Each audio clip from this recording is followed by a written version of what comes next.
Un tanque que llegó al frente apenas un mes y medio antes del final de la guerra, contrariamente al sentido común, logró convertirse en la principal y más controvertida leyenda de la Europa tardía. Amigos, reciban al famoso Super Pershing. Cómo un prototipo tosco, con un cañón desequilibrado, se convirtió en el principal oponente de los Tigres alemanes.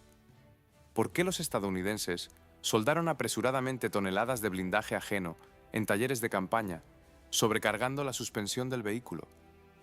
Hoy analizaremos hechos de archivo que durante mucho tiempo permanecieron a la sombra de la crónica oficial. Hay demasiadas preguntas incómodas en la historia de este monstruo único. Vean el video hasta el final. Descubrirán a quién destruyó realmente el único Super Pershing que combatió en la legendaria batalla de Dessau y por qué este proyecto se cerró apresuradamente inmediatamente después de la victoria. Comenzamos. Finales de 1944. Europa lleva año y medio ardiendo por dos lados. Los aliados rompieron por Normandía, atravesaron Francia, tropezaron con la frontera alemana y se detuvieron. La línea del frente se congeló. No porque faltaran hombres ni porque faltaran municiones, sino porque aparecieron vehículos en las carreteras de Bélgica y Alemania contra los cuales el armamento estadounidense estándar funcionaba mal. Esto no era un secreto, era un problema que todos conocían, desde el carrista raso hasta el comando en Washington. Y mientras los políticos discutían la estrategia, los ingenieros ya se inclinaban sobre las mesas de dibujo. El principal tanque estadounidense en ese momento seguía siendo el Sherman, el M4, confiable, masivo, fácil de mantener. Se fabricaron más de 50.000 unidades. Ganó la guerra en el norte de África, desembarcó en Italia, pasó por Normandía. Pero a finales de 1944 tenía un problema grave: el cañón. El cañón estándar de 75 milímetros, en la mayoría de los Sherman, podía funcionar con confianza contra la mayoría de los vehículos alemanes, pero no contra los más pesados. Y eran precisamente los vehículos pesados los que ahora se interponían en el camino a Berlín. El mando estadounidense lo entendía, y desde 1943 se trabajaba en un nuevo tanque, el Pershing, oficialmente T-26E3, un vehículo de una clase fundamentalmente diferente, más pesado, más protegido, con un nuevo cañón M3 de 90 milímetros. No era perfecto, pero ya era otro tipo de conversación con el enemigo. El único problema era el tiempo. Mientras los diseñadores ponían a punto el Pershing, los militares coordinaban la producción y las fábricas se reestructuraban. La guerra no esperaba. Para enero de 1945 se habían fabricado 40 vehículos del tipo T-26E3. 40 para todo, un ejército que combatía desde el Mar del Norte hasta los Alpes. 20 de ellos se destinaron a pruebas en Fort Knox, en el estado de Kentucky. Este es el centro de entrenamiento y pruebas de las fuerzas blindadas estadounidenses, un lugar donde los tanques corren por polígonos, disparan a distancias especiales y se registra cada avería, un procedimiento estándar para la tecnología nueva. Pero los otros 20 no fueron a un polígono. Los cargaron en barcos y los enviaron a Bélgica, directamente al frente, sin un ciclo completo de pruebas, sin instrucciones consolidadas para las tripulaciones, con un suministro mínimo de piezas de repuesto. Esta operación recibió el nombre en clave de Zebra. El nombre suena neutral, casi aburrido, pero detrás de él había una decisión simple: probar el nuevo tanque no en un polígono, sino en combate real. Porque un polígono es un polígono, y la guerra es la guerra, y son cosas diferentes. Los 20 vehículos se dividieron entre dos divisiones, la tercera división blindada y la novena división blindada, 10 para cada una. Las tripulaciones recibieron vehículos que veían por primera vez. Los mecánicos recibieron tecnología, para la cual aún no existía una práctica de reparación establecida. Pero incluso, mientras estos 20 vehículos se descargaban en el puerto belga, en Washington, ya entendían que esto no era suficiente, porque el Pershing tenía el mismo problema que el Sherman, solo que a la inversa. Al Sherman le faltaba protección y penetración. En el Pershing, la protección mejoró, pero el cañón el M3 de 90 milímetros seguía sin alcanzar lo que el mando quería, especialmente cuando se trataba de los vehículos alemanes más pesados del final de la guerra. Y entonces los ingenieros empezaron a pensar no en un tanque nuevo, sino en un cañón nuevo. La tarea se formuló de manera breve. Se necesitaba un sistema de 90 milímetros que se aproximara en rendimiento a la mejor pieza alemana de ese periodo, el cañón largo de 88 milímetros. No copiar, no imitar, aproximarse utilizando soluciones propias y munición propia. Sobre el papel, esto parecía el siguiente paso lógico. En la práctica, resultó ser mucho más complicado de lo que parecía. Para entender por qué se necesitaba un cañón nuevo, primero hay que comprender un principio simple. Un tanque es un compromiso, siempre, entre peso y velocidad, entre protección y maniobrabilidad, entre la potencia del cañón y el peso de ese cañón. Los ingenieros no eligen la mejor solución, eligen el equilibrio menos malo. Y en 1944, la cuestión principal de este equilibrio era el cañón. Para decirlo de forma muy sencilla, el cañón de un tanque debe penetrar el blindaje del enemigo antes de que el blindaje del enemigo detenga su proyectil. Esto no es poesía, es física. Y esta física, al final de la Segunda Guerra Mundial, se convirtió en un verdadero dolor de cabeza para los ingenieros estadounidenses. Los estadounidenses tenían en el nuevo Pershing el cañón M3 de 90 milímetros. Un buen cañón, notablemente mejor que el de la mayoría de los Sherman. A una distancia de unos 900 metros, penetraba unos 120 milímetros de blindaje, siempre que el proyectil impactara en ángulo recto. Esta es una salvedad importante a la que volveremos. Ahora, el lado alemán. Los alemanes para entonces tenían en sus vehículos pesados el cañón largo de 88 milímetros, llamado KW, UK-43. El número 88 es el calibre, es decir, el diámetro interior del cañón en milímetros. 2 milímetros menos que el M3 estadounidense. Parecería que, al ser menor, es más débil, pero esto es una trampa. La fuerza de un cañón no se determina solo por el diámetro del proyectil. Se determina por la velocidad inicial, es decir, la velocidad a la que el proyectil sale del cañón. Cuanto más rápido vuela el proyectil, más energía transporta. Cuanta más energía, más profundamente penetra en el blindaje. El KW-UK-43 alemán aceleraba su proyectil a unos 1000 metros por segundo. Para comparar, el sonido en el aire se propaga a una velocidad de unos 340 metros por segundo. Es decir, el proyectil de este cañón volaba casi 3 veces más rápido que el sonido. El resultado, a una distancia de unos 1000 metros, el KW-UK-43 penetraba alrededor de 180 milímetros de blindaje en un ángulo de impacto recto. Eso es 60 milímetros más que el M3 estadounidense. 60 milímetros de diferencia no es una nimiedad. Es aproximadamente el grosor del blindaje frontal de un tanque medio estándar de ese periodo. Es decir, donde el cañón M3 estadounidense ya se detenía, el KW-43 alemán seguía de largo. Precisamente esta diferencia se convirtió en el objetivo de los ingenieros estadounidenses. No superar, sino aproximarse. Reducir la brecha a un nivel aceptable. Para ello, se acometió un nuevo sistema de 90 milímetros que recibió la designación T-15. La lógica era directa. Tomamos el ya conocido calibre de 90 milímetros. Las tripulaciones están entrenadas, la producción de municiones establecida, pero hacemos el cañón más largo, mucho más largo. La longitud del cañón está directamente relacionada con la velocidad inicial del proyectil. Cuanto más largo es el cañón, más tiempo empujan los gases de la pólvora al proyectil en su interior, y mayor es la velocidad de salida. Esta es física básica, conocida por los artilleros desde hace varios siglos. El cañón estándar M3, en el Pershing, tenía una longitud de unos 50 calibres, es decir, la longitud del cañón era unas 50 veces el diámetro del proyectil, o unos 4,5 metros. El nuevo cañón T-15 recibió una longitud de 73 calibres, casi 6,6 metros. La diferencia, más de 2 metros de acero puro, que ahora sobresalían hacia adelante desde la torreta. El resultado sobre el papel resultó convincente.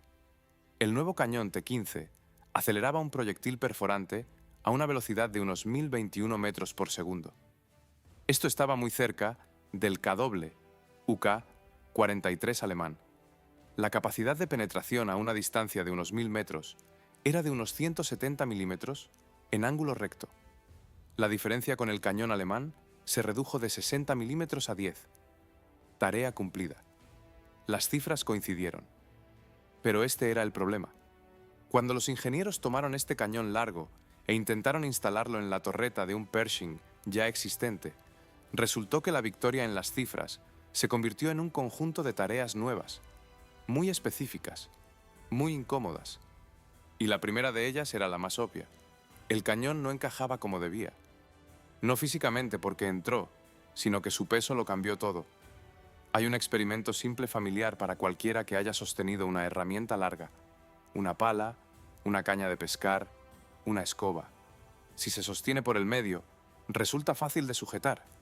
Si se desplaza la mano hacia un extremo, el otro extremo empieza inmediatamente a tirar hacia abajo.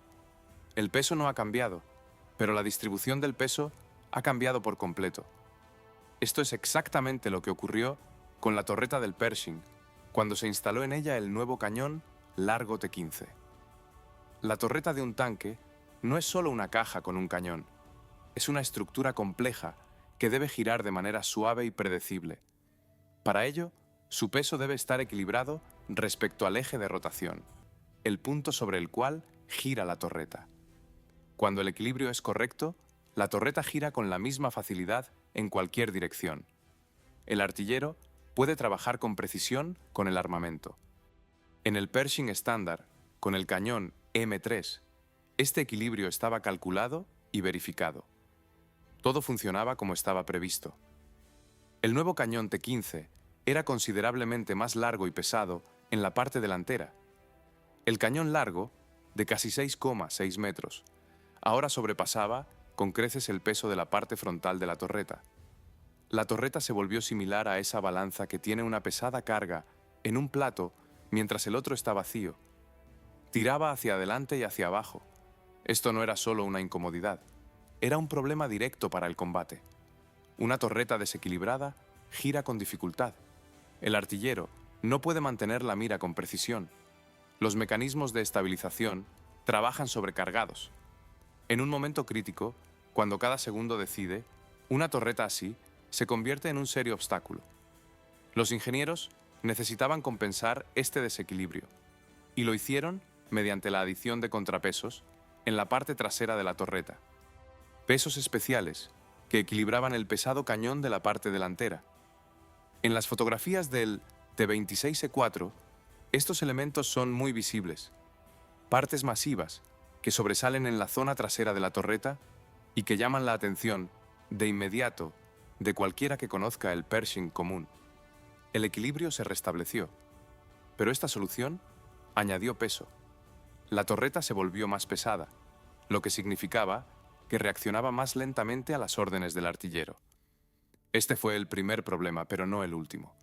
El segundo llegó de donde menos se esperaba, del propio proyectil.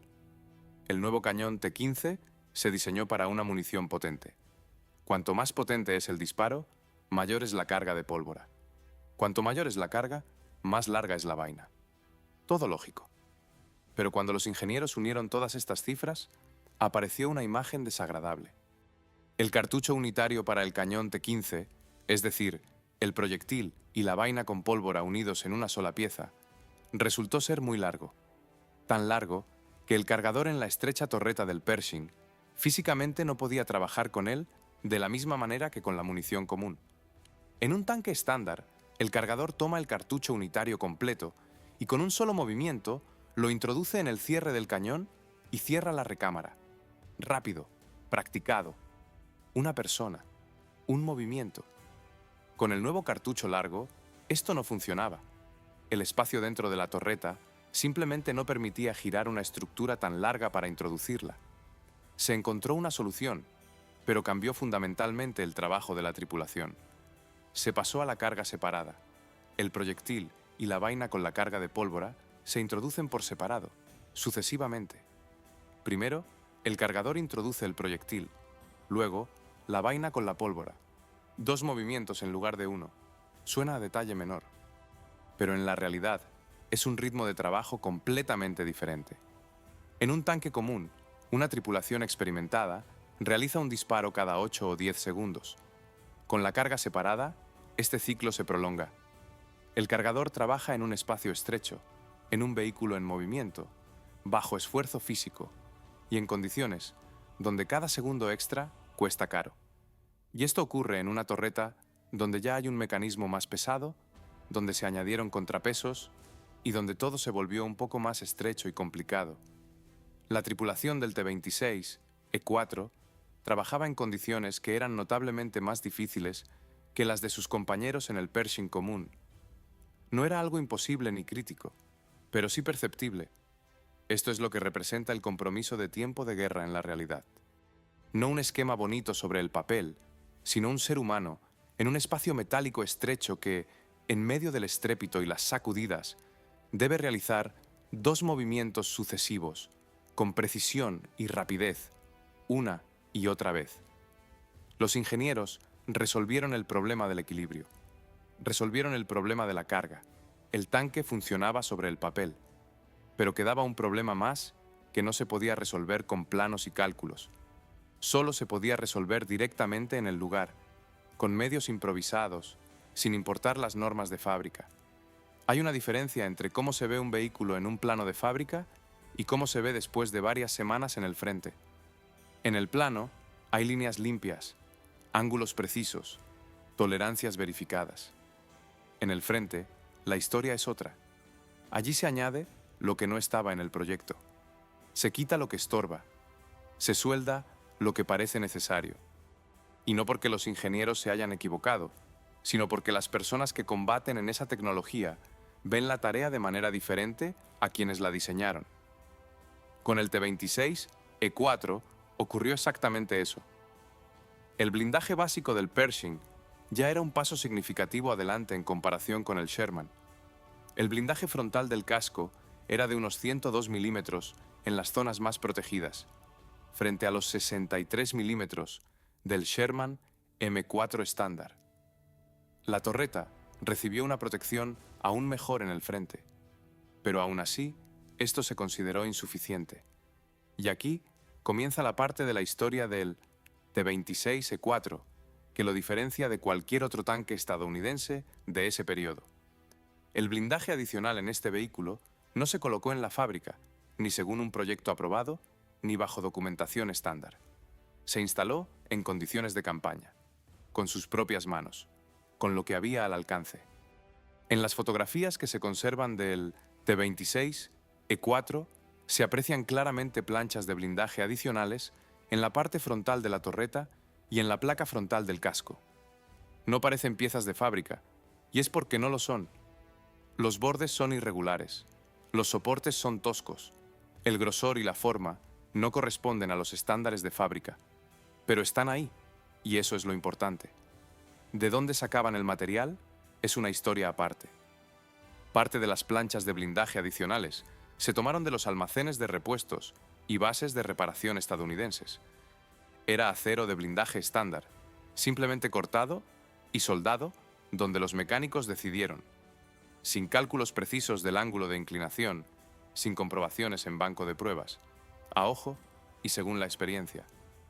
Pero hay un detalle que hace la historia de este vehículo aún más interesante. Parte del blindaje del T-26E4 era de botín, literalmente desmontado de vehículos alemanes dañados. Esto no es una suposición ni una leyenda.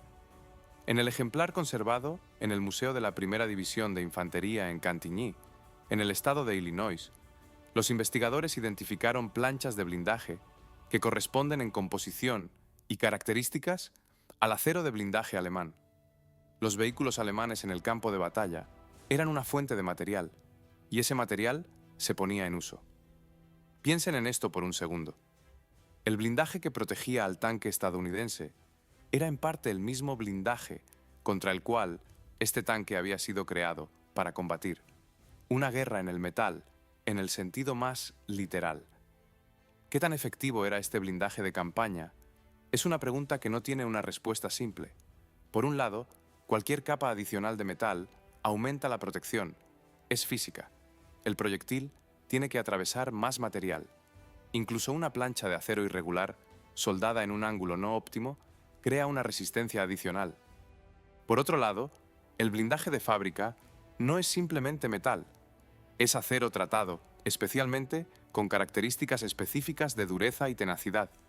Las planchas de blindaje de fábrica pasan por un tratamiento térmico que las hace duras por fuera y lo suficientemente tenaces por dentro como para no astillarse con el impacto. Las planchas de campaña no pasaban por ese tratamiento, pero las personas que combatían en este vehículo no tenían tiempo para debates metalúrgicos. Tenían una tarea concreta: hacer que el tanque estuviera mejor protegido ahora mismo, con lo que hubiera, y lo hicieron. El resultado fue visualmente muy característico. El T-26E4, con su cañón largo, contrapesos en la torreta y planchas de blindaje soldadas en campaña, se veía completamente diferente de un Pershing salido de fábrica. Parecía un vehículo modificado seriamente por personas que sabían exactamente para qué estaba destinado. Esto era ingeniería de campaña en su forma real. No era bonita, no era perfecta, pero era honesta.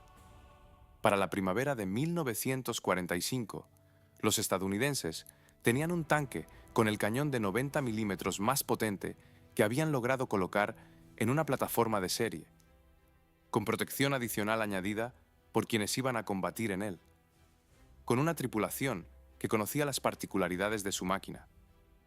Quedaba la última pregunta: ¿cómo y cuándo enviarlo a donde se necesitaba? Y aquí comienza la parte de la historia que explica por qué el T-26E4 tuvo una trayectoria de combate tan corta. Enero de 1945. La línea del frente pasa por el este de Bélgica y Luxemburgo. Acababa de terminar la ofensiva de las Ardenas, un contraataque alemán que la historiografía estadounidense llama la Batalla del Saliente. Las tropas alemanas golpearon a través de los bosques de las Ardenas a mediados de diciembre de 1944, rompieron la defensa estadounidense y crearon un saliente profundo en la línea del frente, de ahí el nombre.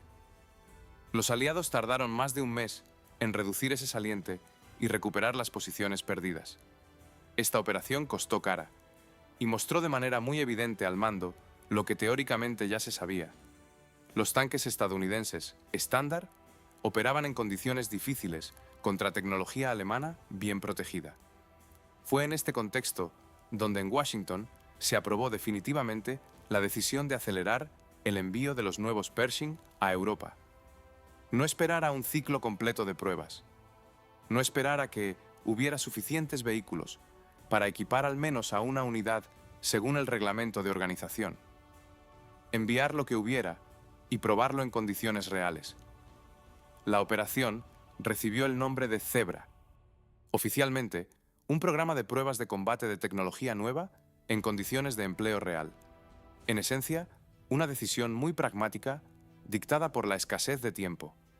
20 tanques, T-26E3, era todo el inventario disponible de vehículos que se podían enviar a Europa en ese momento. No porque los demás estuvieran en reparación o en almacén, sino porque simplemente no existían más en estado terminado. Solo 40 vehículos habían salido de la fábrica para entonces, y la mitad de ellos ya había ido a Fort Knox para pruebas. 20 vehículos para un ejército que contaba con cientos de miles de hombres y miles de blindados. Para entender la escala, solo en la tercera división blindada, que recibió 10 de estos vehículos, figuraban al mismo tiempo cientos de tanques Sherman de diversas modificaciones. 10 Pershing frente a ese número no era un rearme, era un experimento. Los barcos con los tanques llegaron a Amberes, una gran ciudad portuaria de Bélgica, que para entonces llevaba varios meses en manos de los aliados y servía como puerta principal para el suministro de la campaña europea. Desde allí, Los vehículos se dirigieron por sus propios medios y en transportadores hacia sus destinos. La tercera división blindada se encontraba a mediados de marzo de 1945 en el oeste de Alemania, en la zona entre el Rin y el siguiente río importante, el Weser. La división ya tenía experiencia de combate con los Pershing comunes. Los 10 vehículos que llegaron por la Operación Zebra en enero habían logrado combatir durante varias semanas para entonces. Cuando el T-26 E4 apareció en la disposición de la división, atrajo la atención de inmediato. No era el vehículo que la gente había visto antes. Incluso frente a un Pershing común, y la mayoría de los soldados de la división ya tenían una idea de cómo se veía un Pershing, el T-26 E4 destacaba de inmediato. El cañón largo, notablemente más largo que en el vehículo estándar, sobresalía hacia adelante a una distancia que visualmente parecía casi inverosímil para un cañón de tanque. Detrás de la torreta, contrapesos masivos que no existían en ningún otro tanque estadounidense. En la parte frontal de la torreta y del casco, planchas de blindaje adicionales, claramente no de fábrica. Los mecánicos de la tercera división blindada, que estaban acostumbrados al Sherman y ya empezaban a dominar el Pershing común, miraban este vehículo con un interés comprensible. La tecnología desconocida en el frente siempre evoca dos sentimientos a la vez: curiosidad y precaución. ¿Qué sabe hacer? ¿Dónde se rompe? ¿Cómo se comporta en movimiento y en combate? Había pocas respuestas a estas preguntas. La documentación para el vehículo de pruebas era mínima. Esto es lógico. El T-26 E4 existía en un solo ejemplar. El programa apenas comenzaba y simplemente no existía un manual técnico completo en la forma en que existe para los vehículos de serie. La tripulación recibió el vehículo con un conjunto básico de instrucciones y el entendimiento de su característica principal, el potente cañón de tubo largo y las particularidades de la carga separada. En esencia, las instrucciones se reducían a unos pocos puntos clave: cómo trabajar con la carga separada, cómo tener en cuenta la longitud del cañón al moverse en condiciones estrechas, a través de bosques, calles de poblaciones, bajo puentes, y cómo mantener los mecanismos de equilibrio de la torreta. Todo lo demás, la tripulación debía aprenderlo por sí misma, sobre la marcha. Esto era normal para la época y esa situación. La guerra no contemplaba condiciones ideales de entrenamiento. La gente aprendía en el camino, en el sentido literal y figurado. La tripulación que recibió el vehículo se encontró en una situación rara. Operaban una tecnología de la cual no existía otra unidad lista para el combate en ningún lugar del mundo. Un tanque, una tripulación, un cañón de este tipo en todo el teatro de operaciones de Europa Occidental. Corría el mes de marzo de 1945. Alemania se retiraba en todos los frentes. Los aliados avanzaban hacia el este. La distancia a Berlín se reducía cada día. Al T-26, E4, le quedaba muy poco tiempo para escribir su página en esta historia. Y esa página se escribiría el 21 de abril de 1945, cerca de la ciudad de Dessau, bajo circunstancias que los historiadores no han podido aclarar por completo hasta el día de hoy. Dessau es una ciudad industrial en el centro de Alemania, a orillas del río Mulde, a unos 130 kilómetros al suroeste de Berlín. En abril de 1945 se encontraba en la zona de avance de las tropas estadounidenses. La tercera división blindada para entonces había atravesado el oeste de Alemania, cruzado el río Weser, pasado por Harz, una región montañosa en el centro de Alemania, y continuaba su movimiento hacia el este. El ritmo era alto. La resistencia alemana en la mayoría de los sectores ya no tenía la densidad y organización que presentaba a principios de año, pero no en todas partes. 21 de abril de 1945. Zona de Dessau. Fue precisamente aquí donde ocurrió el combate que se convirtió en el episodio central en la historia del T-26E4. Fue aquí donde, según los testimonios disponibles, el único Super Pershing entabló combate con un vehículo blindado alemán. Y es justo aquí donde comienza esa parte de la historia, donde los hechos terminan y comienzan las preguntas. Analicemos lo que se sabe con certeza. La tercera división blindada operaba en la zona de Dessau a finales de abril de 1945. Esto se confirma mediante documentos de la división y estudios de posguerra. El T-26 E4 se encontraba en el inventario de la división y participó en las operaciones de este periodo. Esto tampoco deja margen de duda. Según los testimonios que se registraron tras el fin de las hostilidades, la tripulación del T-26 E4 entabló combate con un vehículo blindado alemán en la zona de Dessau. En el transcurso de este combate, el vehículo alemán fue dejado fuera de combate por el fuego del cañón T-15 de 90 milímetros. El propio T-26 E4 recibió impactos, pero permaneció operativo. Esto es lo que figura en los testimonios. Ahora, donde comienzan las preguntas. La pregunta principal: ¿qué había exactamente enfrente? En la mayoría de los relatos populares sobre este combate, figura el tanque pesado alemán Tiger II, la designación oficial alemana Panzerkampfwagen 6 Ausführung B, también conocido como Königstiger o Tigre Real. Este era el tanque de serie alemán más pesado de ese periodo, masa de unas 68 toneladas, blindaje frontal del casco de 150 milímetros, inclinado, blindaje frontal de la torreta en la zona más protegida de 180 milímetros. Si el oponente era realmente un Tiger II, esto hace que el combate sea muy significativo desde el punto de vista técnico, porque precisamente contra tales vehículos se había creado el cañón T-15. Sería una confirmación directa de que el programa había alcanzado su objetivo. Pero aquí surge el problema. Los investigadores que se dedicaron a documentar este episodio descubrieron una discrepancia. Las unidades alemanas más cercanas que tenían en servicio el Tiger II a finales de abril de 1945 se encontraban a una distancia considerable de la zona de Dessau. Los documentos de las unidades blindadas alemanas de ese periodo, los que se conservan, no contienen registros sobre la pérdida de un Tiger II precisamente en esa zona en la fecha indicada. Esto no demuestra que no hubiera un Tiger II allí. La documentación de las unidades alemanas en las últimas semanas de la guerra era extremadamente incompleta. Los cuarteles generales se trasladaban, las comunicaciones funcionaban de manera intermitente y los registros se llevaban de manera irregular o no se llevaban en absoluto. La ausencia de un registro sobre la pérdida de un vehículo no significa que la pérdida no hubiera ocurrido, pero pone en duda la certeza con la que se repite esta versión. Hay un segundo factor que es importante entender. Al final de la guerra, los soldados y comandantes estadounidenses a menudo llamaban tigres a vehículos alemanes que no lo eran. Esto no era una exageración deliberada, sino una característica del entorno de combate.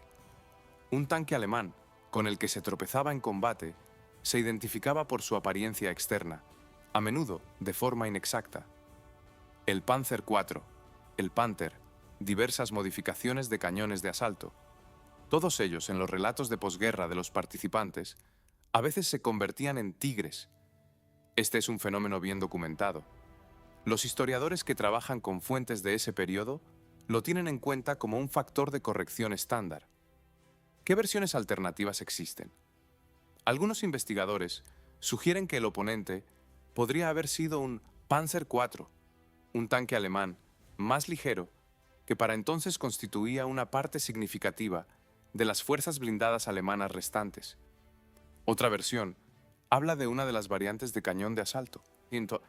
Una tercera sostiene que era un Panther, un tanque medio con buena protección frontal, pero mucho más común que el Tiger II en los últimos meses de la guerra. Y aquí hay un detalle que pasan por alto casi todos los que escriben sobre este combate. Independientemente de qué hubiera exactamente enfrente, la importancia técnica del hecho mismo del combate no cambia fundamentalmente. El T-26 E4 entabló combate con un vehículo alemán armado, recibió impactos y permaneció operativo. El oponente quedó fuera de combate. Este es un episodio de combate real de un vehículo real en condiciones reales. Y ocurrió. La pregunta de qué había exactamente enfrente es importante para la precisión del registro histórico, pero no anula el hecho mismo del empleo en combate y su resultado. Aquí es importante detenerse y decir claramente: no conocemos la respuesta exacta. Las fuentes disponibles no ofrecen una certeza definitiva sobre el tipo de vehículo destruido cerca de Dessau. Cualquiera que afirme lo contrario con absoluta certeza se apoya en fuentes que de por sí son inexactas o toma sus deseos por realidades. La historia del T-26E4 es más honesta e interesante debido a que esta pregunta queda abierta, porque la incertidumbre también es un hecho histórico y habla sobre la realidad de la guerra más que cualquier leyenda prolija. Después de Dessau, al T-26E4 le quedaban menos de 3 semanas de operaciones de combate activas. El 8 de mayo de 1945, Alemania firmó el acta de capitulación. La carrera de combate del único Super Pershing en Europa concluyó, y casi de inmediato comenzó un proceso que por poco borra este vehículo de la historia por completo. Cuando la guerra termina, la tecnología se convierte en un problema, no en sentido figurado, sino en el más literal. Miles de blindados, esparcidos por Europa, requerían una decisión: ¿qué hacer con ellos? Llevarlos a casa era caro y tomaba tiempo. Dejarlos a los aliados era políticamente complejo. Venderlos requería tiempo y negociaciones. Desguazarlos en el lugar era rápido y barato. El desguace fue precisamente el destino de la mayoría de los tanques estadounidenses que quedaron en Europa después de mayo de 1945. Esto se aplicó a los Sherman, a los Pershing comunes y, casi sin excepciones, al T-26E4. Pero comencemos por lo que precedió a esto. El programa T-26E4, al momento de finalizar las hostilidades en Europa, se encontraba en un estado que se puede describir con una palabra: inconclusión. Los planes iniciales preveían la producción de 1000 vehículos. 1000 T-26E4 ya no es un programa de pruebas. Es un rearme completo, capaz de cambiar la estructura de las fuerzas blindadas. Con tales números, se podían equipar divisiones enteras, crear unidades especializadas y construir la táctica en torno a las capacidades del cañón largo de 90 milímetros. Esto no ocurrió. Para mayo de 1945, la producción real fue de 25 vehículos, 25 en lugar de 1000. Eso es el 2,5% del volumen planificado. La razón es simple y no requiere explicaciones complejas. La guerra en Europa terminó antes de que la producción pudiera desarrollarse. Las fábricas cambiaron a otras tareas o detuvieron la producción por completo. La necesidad de nuevos tanques pesados para el teatro europeo desapareció junto con el propio teatro. 25 vehículos. ¿Dónde terminaron? El destino exacto de la mayoría de ellos no se ha establecido. Esto es en sí mismo un hecho elocuente. Vehículos experimentales, ejemplares únicos de tecnología de los cuales se fabricaron menos de 3 docenas, y la mayoría simplemente desapareció del registro documental. Parte se desguazó en Europa inmediatamente después de finalizar las hostilidades. Parte regresó a los Estados Unidos para continuar con las pruebas.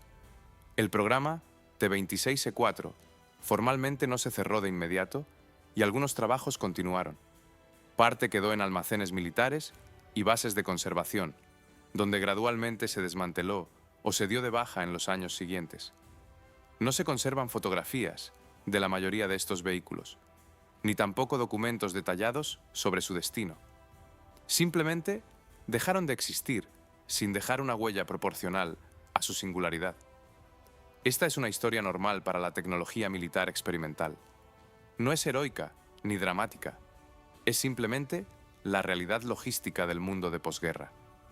Pero un tanque sobrevivió. Y aquí comienza la parte de la historia que distingue a este ejemplar de los otros 24. El T-26E4 conservado se encuentra hoy en el Museo de la Primera División de Infantería, ubicado en Cantigny, en el estado de Illinois, a unos 60 kilómetros al oeste de Chicago. El museo lleva su nombre en honor a la batalla de Cantigny en Francia, en mayo de 1918, el primer combate ofensivo independiente del ejército estadounidense en la Primera Guerra Mundial. La Primera División de Infantería libró ese combate y conservó ese nombre como parte de su historia. ¿Cómo se conservó exactamente este ejemplar concreto del T-26E4? Es una pregunta para la cual es difícil reconstruir una respuesta completa. Las colecciones de tecnología militar de los museos se formaron en los años de posguerra a través de diversos canales: transferencias del ejército, donaciones privadas, adquisiciones de bases de almacenamiento.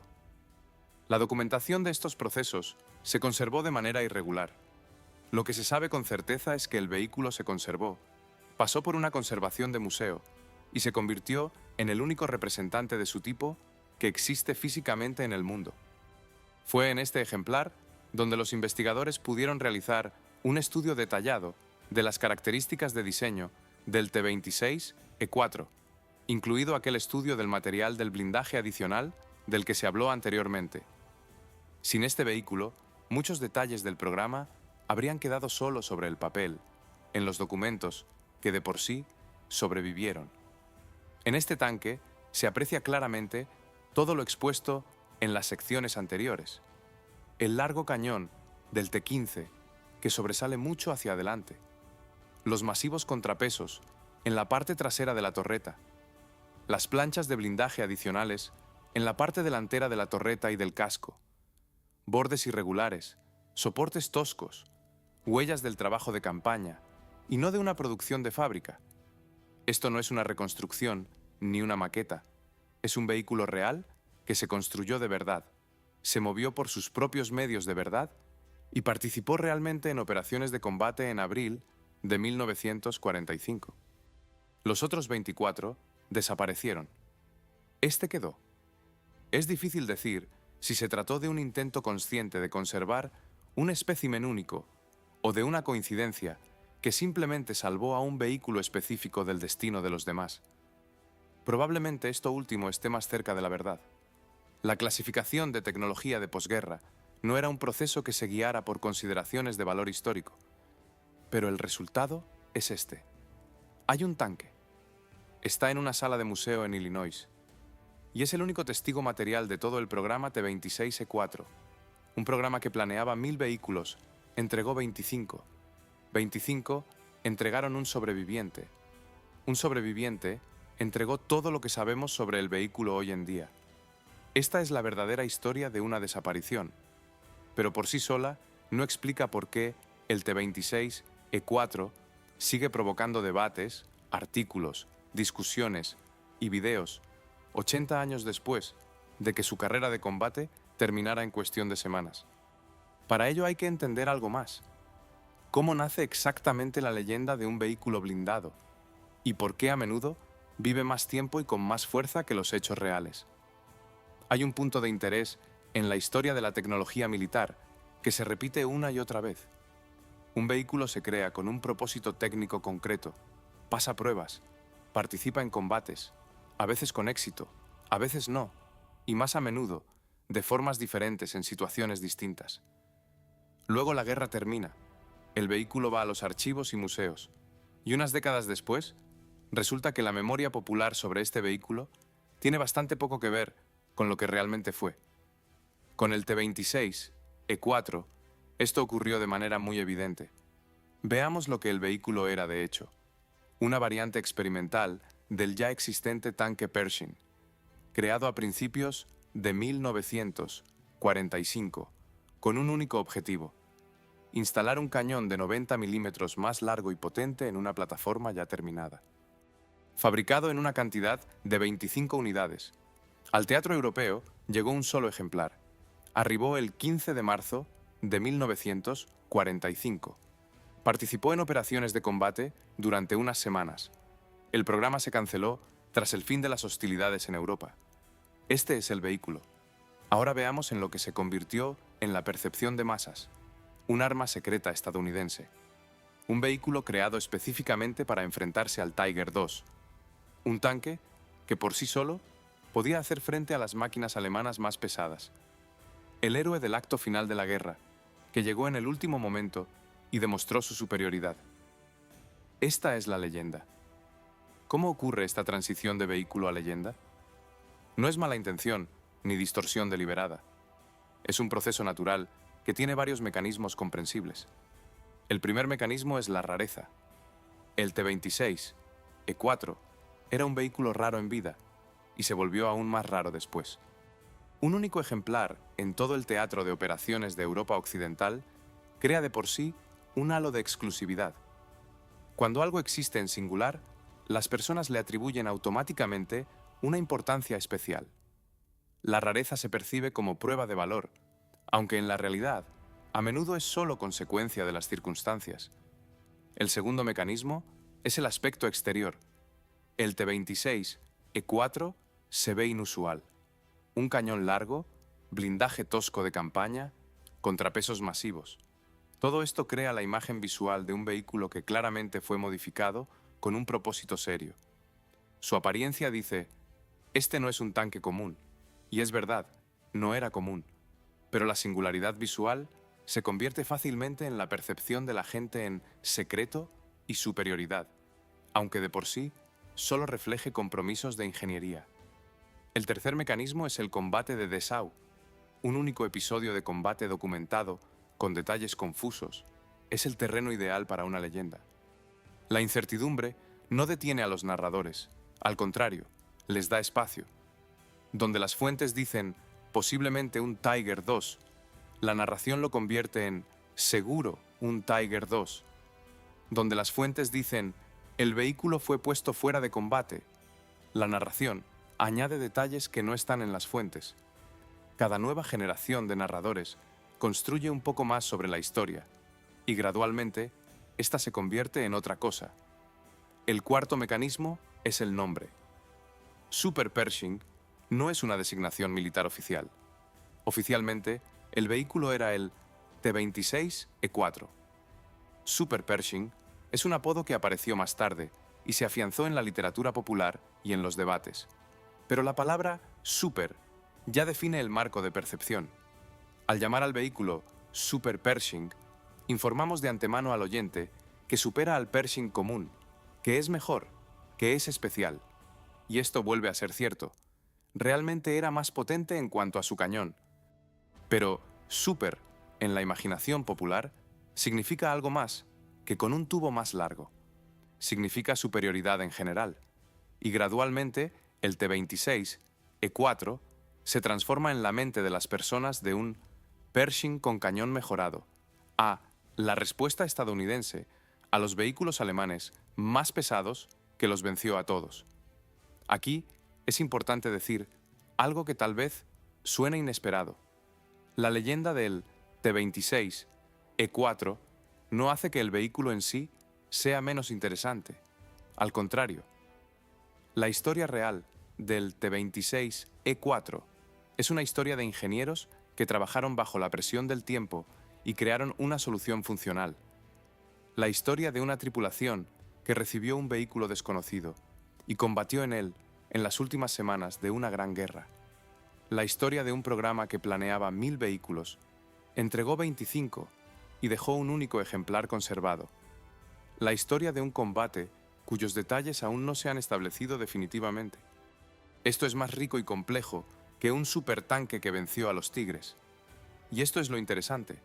Son precisamente este tipo de historias, con detalles inciertos, con compromisos de ingeniería, con personas que hacían lo que podían en circunstancias difíciles, las que transmiten con mayor precisión la realidad de lo que fue la guerra en su aspecto técnico y humano.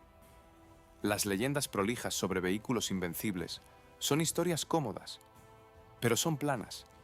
En ellas falta ese detalle sobre la carga separada en una torreta estrecha. Faltan las planchas de blindaje de campaña cortadas de vehículos alemanes destruidos. Falta la pregunta sobre qué había exactamente en Dessau, que quedó sin una respuesta definitiva. La historia real de un vehículo siempre es más interesante que su leyenda. Simplemente es más difícil de contar. Y esto es, quizás, lo principal que nos dice el T-26 E4, no sobre los tanques, sino sobre cómo recordamos la tecnología y a las personas que combatieron en ella. Queda la última pregunta, no técnica, ni histórica. ¿Qué dejó exactamente este tanque? Un ejemplar del cual se encuentra ahora en una sala de museo en Illinois, en un sentido más amplio. ¿Qué nos dice sobre la ingeniería en tiempos de guerra? ¿Y por qué tiene importancia hoy en día? Cantigny, estado de Illinois. Sala de museo. El tanque se encuentra en silencio, como se encuentra cualquier pieza de museo, inmóvil, bajo luz artificial, detrás de una barrera. El largo cañón mira hacia adelante. Las planchas de blindaje de campaña, en la parte frontal de la torreta, aún conservan las huellas del trabajo realizado por las manos de mecánicos en algún lugar del oeste de Alemania en la primavera de 1945. Los masivos contrapesos en la parte trasera de la torreta recuerdan que a la física no se la engaña. El cañón largo requería compensación y la encontraron.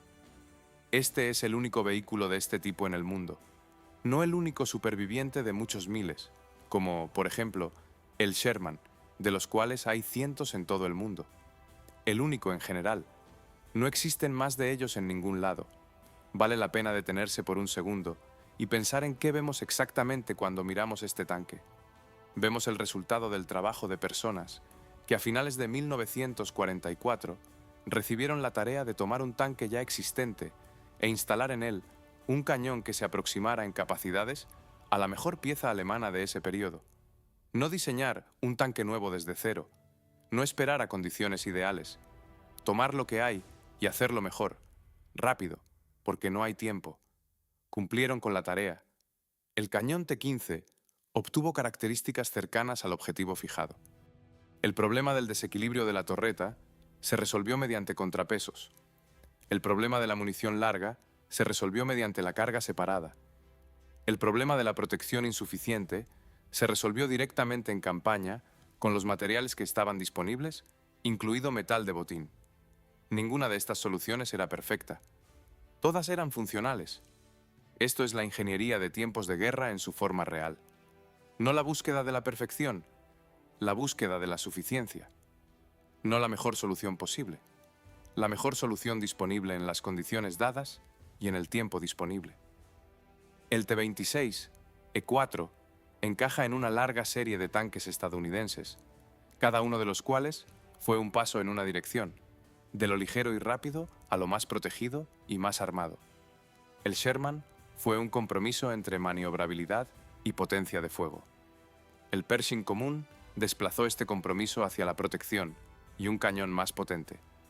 El T-26, E-4, lo desplazó aún más, hacia la máxima potencia de fuego, dentro de una plataforma ya existente.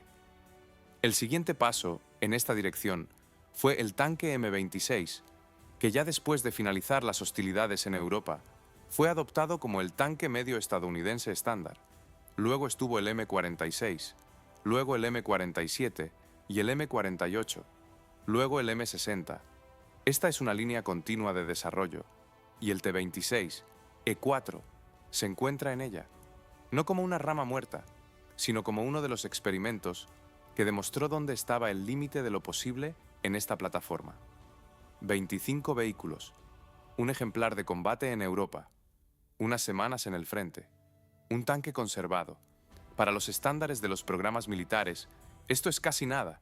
Para los estándares de lo que este programa logró hacer y de lo que logró enseñar, es suficiente. Ahora sobre la tripulación. Hablamos del cañón, de la torreta, del blindaje, del equilibrado. Pero detrás de todo esto, había personas. Aquellos que recibieron el vehículo en marzo de 1945, que dominaron la carga separada no en un polígono, sino en condiciones reales, que lo condujeron a través del oeste de Alemania en las últimas semanas de la guerra. Sus nombres no se hicieron tan conocidos como el nombre de su vehículo. Esta es una historia común. La tecnología a menudo se recuerda mejor que las personas que trabajaron en ella. El vehículo está en un museo. Se puede fotografiar, medir, estudiar. Las personas quedan en los archivos y en recuerdos que con cada año se vuelven menos accesibles. Pero fueron precisamente ellos quienes hicieron del T-26E4 lo que llegó a ser. No los diseñadores en Detroit, no los comandantes en Washington, aunque su papel también fue real, sino las personas que se sentaron en este vehículo, descifraron sus particularidades y se dirigieron a donde se les ordenó ir. Esto vale la pena recordarlo cuando se mira la pieza de museo. El T-26E4 apareció demasiado tarde para cambiar el rumbo de la guerra. Esto es un hecho. La guerra ya se dirigía a su fin cuando llegó a Europa. El programa se canceló antes de que pudiera desarrollarse. La mayoría de los vehículos desaparecieron sin dejar rastro. Pero esto no hace que su historia sea menos significativa, porque la significación en este caso no se determina por la cantidad de vehículos ni por la longitud del camino de combate. Se determina por la forma en que esta historia muestra con honestidad cómo trabaja la ingeniería bajo presión, cómo se toman decisiones en condiciones de falta de tiempo, cómo nacen y viven las leyendas sobre la tecnología y cómo un solo ejemplar, conservado, puede contar más que miles de palabras en documentos de archivo. Un tanque, un mes en el frente, y las preguntas que planteó siguen abiertas hasta el día de hoy. ¿Qué había exactamente en Dessau el 21 de abril de 1945? Es algo que probablemente nunca sabremos con absoluta precisión. Los documentos están incompletos, los testigos se han ido, el tiempo ha hecho su trabajo, pero el tanque está ahí, el largo cañón mira hacia adelante, las planchas de blindaje de campaña conservan las huellas de manos ajenas, los contrapesos de la torreta recuerdan la física que no se puede engañar. En este silencio de la sala del museo hay algo muy exacto, un vehículo que llegó tarde a una gran guerra, del cual se fabricaron 25 unidades en lugar de 1000, que dejó tras de sí un único episodio de combate con detalles no establecidos, y una leyenda que vive mucho más tiempo y con más fuerza que los hechos reales.